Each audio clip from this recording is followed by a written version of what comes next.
man, this harmony. Hey music friends, this is Davi Vasc, I'm a music composer for games, and probably the most requested ever theme in this channel is the theme for Fatalis from Monster Hunter World, which is also one of the most difficult hunts in the game, a very memorable battle for the people that experienced it. So today we're going to listen to and talk about this theme. Let's go!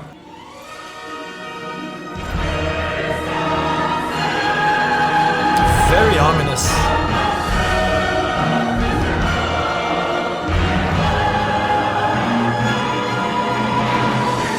Man, so disturbing. So the first thing I noticed here, there's a little callback to the Kokoto village theme right at the beginning here, because Fatalis of course was introduced in the first generation of Monster Hunter, the first game. So Kokoto village was the village back then, so they're of course making a throwback to that village here. And this reference is a bit more subtle here at the beginning. Later on they elaborate a bit more on it, but check this out.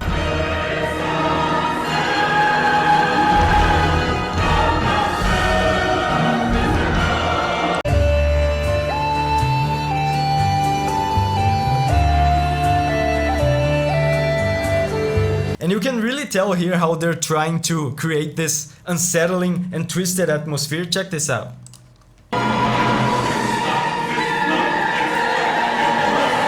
Did you hear this chord? It's one of those times when composers just throw, you know, proper chords out the window, and they're just thinking, what is the sound that I can make that will disturb people the most, that will cause the most amount of discomfort in people? And this is a very common one that composers use, because it's just two notes immediately adjacent to each other, so it sounds out of tune, sounds very disturbing and dissonant. And you know, with other monsters in the Monster Hunter series, of course, they're always dangerous and ferocious, but there's always an element of beauty to them, of wonder for nature. They're not evil, they're just beasts, you know, they're dangerous beasts. But with Fatalis, and the music really lets you know that this is really not the case. His whole reason to be is that he's here to destroy humans. He hates humans, he wants to kill humans. The whole reason for him to exist is that humans are a source of unbalance to nature. So the music really lets you know that there's not much beauty and wonder in the music, it's just terror. A little pause to build up to something.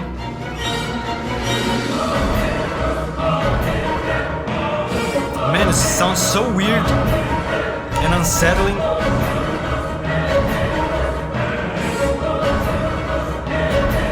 The rhythm here seems to portray the cumbersome and heavy body of Fatalis himself, because the rhythm, it's so awkward and full of weird accents that makes it even difficult to get a feel for the beat. And that's another way that they're using to creep us out here. It's odd time signatures. I'm gonna show you. So generally in music we expect songs to follow a constant pattern of beats, but listen here how they every once in a while change the number of beats to throw us off and creep us out. Check this out.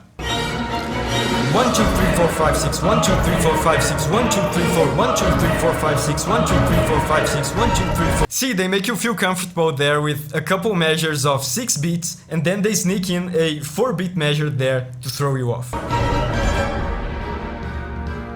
Another pause. Man, they keep the pace going though.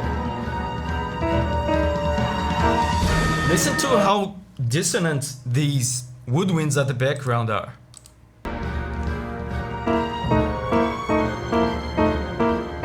That is extremely dissonant. Oh, and the choirs come back. And you know, I think it's so interesting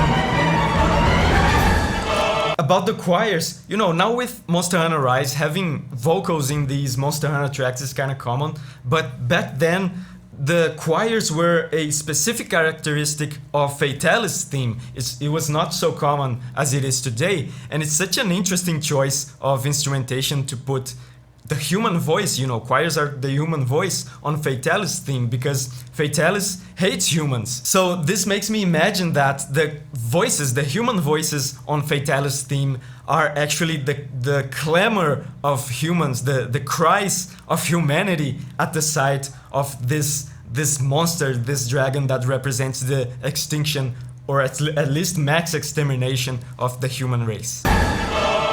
This part is very cool too.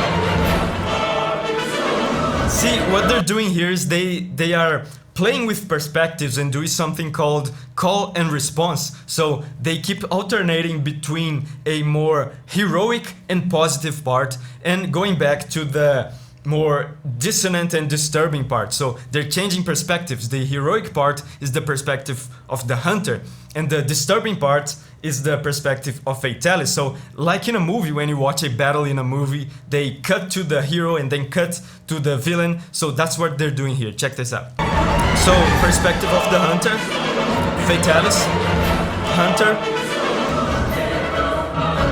Okay, so now they're coming back to that previous disturbing part.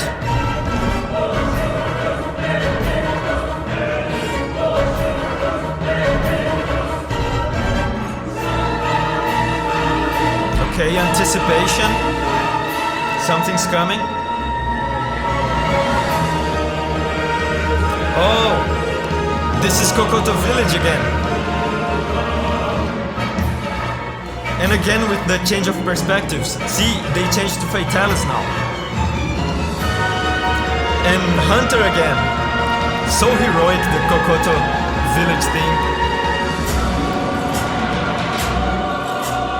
And it's very interesting something that they did here at the end of the Kokoto Village theme reference. I don't know if you guys remember, but in the original Kokoto Village theme, they start the melody in a very sad and somber kind of oppressive way, and then they transition it to a more hopeful and more happy version of the melody.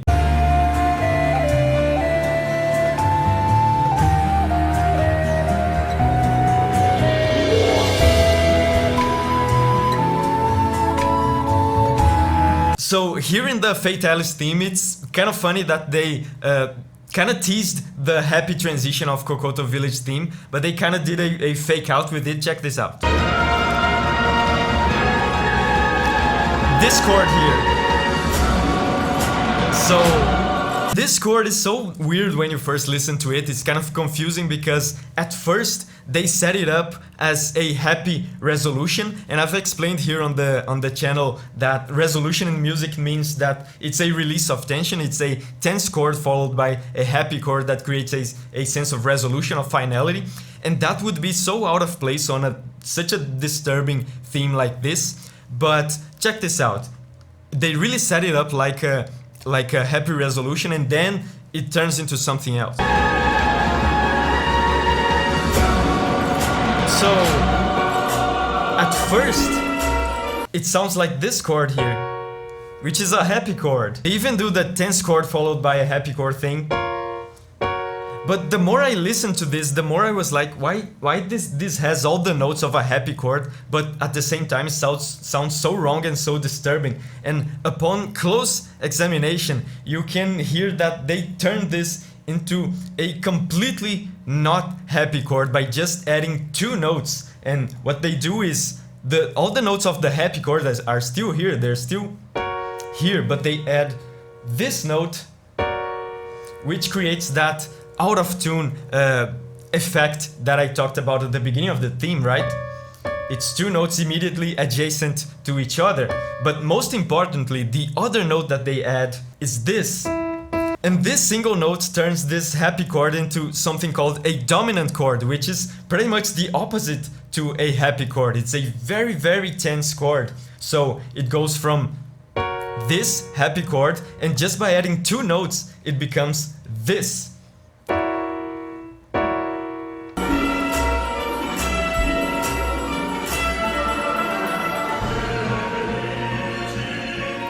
I think it's gonna start to loop now. Yeah, it's looping now. So now, since it's looping, I guess it's time for us to check phase 2. Let's go.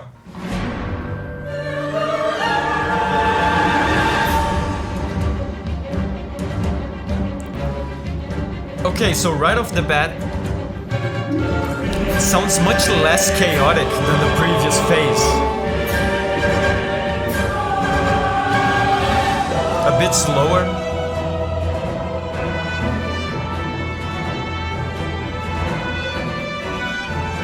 Oh, did you guys catch that? This was a reference to the main theme of Monster Hunter World, Driven by the Stars.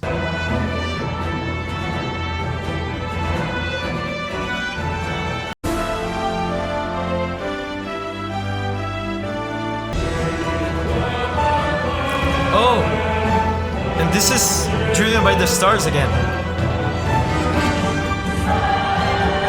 Man, this feels so much more heroic than the first phase. I guess, you know, this is more of a, if I remember correctly, I think now they're going to start referencing a bunch of other themes in the Monster Hunter World, both base and Iceborne Monster Hunter World games. So this is kind of more of a victory lap, you know, you got to phase 2, you're defeating Fatalis, so this is much more heroic, much more positive than it was before. And this piano here, can you hear it? I'm gonna play that again.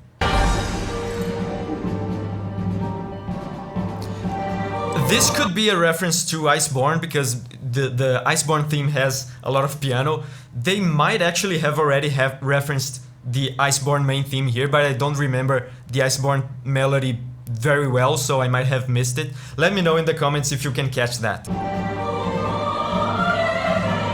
Is this Astera? I think this is Astera.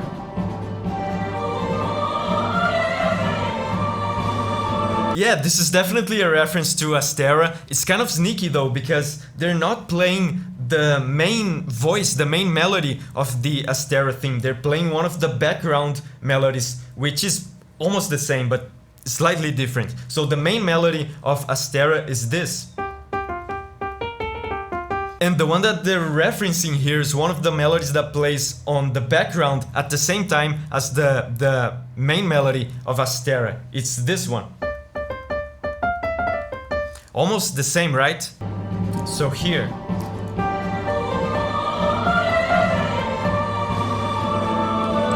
Right is the Astera melody.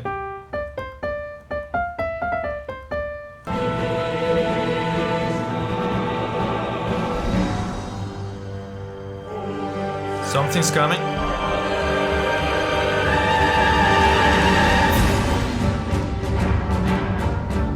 Major change in pace.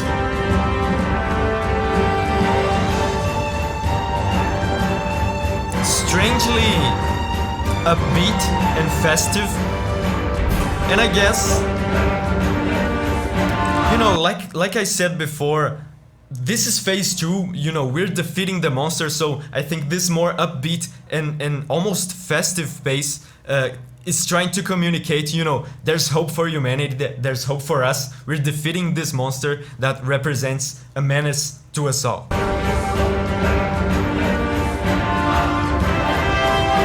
lot of brass to represent heroism. Oh man. This harmony. So this is what I was talking about at the beginning about resolutions. At the beginning they faked out a resolution with that Kokoto village reference. And a straight up happy resolution would definitely feel out of place at the first phase because it was very disturbing. But this phase here, this kind of vibe here is the perfect for these heroic, obvious and happy resolutions, and there's one right here. I'm gonna show you.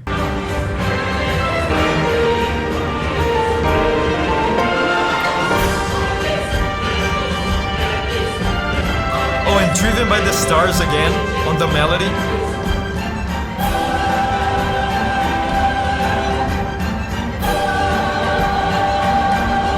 Man, this tambourine, can you guys hear it? This tambourine sounds so festive to me. It feels like the whole humanity is cheering you on for you to win this fight.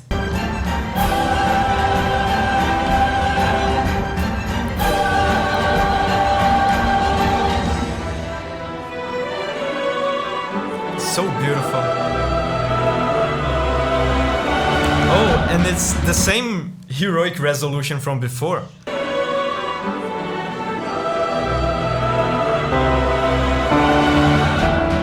The Proof of a Hero section of this theme is definitely something that I want to do an entire video on. I think Proof of a Hero is special enough that it deserves a video of its own. In the meantime, I have another video on Monster Hunter World music with the Basil Geese theme here, and if you're into Monster Hunter Rise as well, I have an entire playlist just with reactions to music from that game. Whenever you're ready to spread your wings and go on a music journey again, I'll see you there.